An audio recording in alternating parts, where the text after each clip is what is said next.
Hey guys, welcome back to my channel story by Dheerav.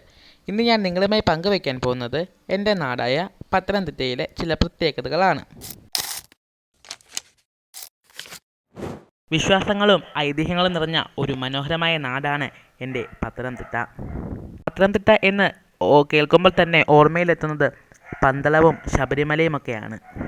Manikandan വളർന്നു വലുതായ പന്തളം കൊട്ടാരവും ധർമ്മശാസ്താവായി അയ്യപ്പൻ സാന്നിധ്യമണിഞ്ഞ ശബരിമലയും ഈ മണ്ണിലാണ്. ഐതിഹ്യങ്ങൾ മാത്രമല്ല, കലയുടെ പെരുമയും പത്തനംതിട്ടയ്ക്കുണ്ട്. ധാരിവധത്തിനു ശേഷം കോപാകുലനായ കാളിയെ ശാന്തയാക്കാൻ ദേവന്മാർ രൂപങ്ങൾ കെട്ടിയാടിയ കഥയാണ് കടമ്മനിട്ട പടയണിക്കുള്ളത്. അതുപോലെ തന്നെ ലോകപ്രസിദ്ധമാണ് ആറന്മുളയിലെ ശ്രീ പാർത്ഥസാരഥി ക്ഷേത്രവും. അബദ്ധത്തിൽ കണ്ടുപിടിച്ച ലോകപ്രസിദ്ധമായ ആറന്മുള കണ്ണാടിയും പമ്പയിലെ ഒത്തുട്ടാതി വള്ളംകളിയും വള്ളസദ്യയുമെല്ലാം നമ്മുടെ മാത്രം പ്രൗഢിയാണ്. പരിമല തിരുമേനിയുടെ പരിമല പള്ളിയും കോന്നി ആനക്കോടും ഗവിയുടെ ഭംഗിയുമെല്ലാം ചേരുമ്പോൾ പത്തനംതിട്ട ശരിക്കും ഒരു അത്ഭുതം തന്നെയാണ്. എൻ്റെ ഈ കുഞ്ഞുനാടിൻ്റെ കുഞ്ഞു വിശേഷങ്ങൾ നിങ്ങൾക്ക് ഇഷ്ടമായെങ്കിൽ വീഡിയോ ലൈക്ക് ചെയ്യാനും സബ്സ്ക്രൈബ് ചെയ്യാനും മറക്കരുതേ.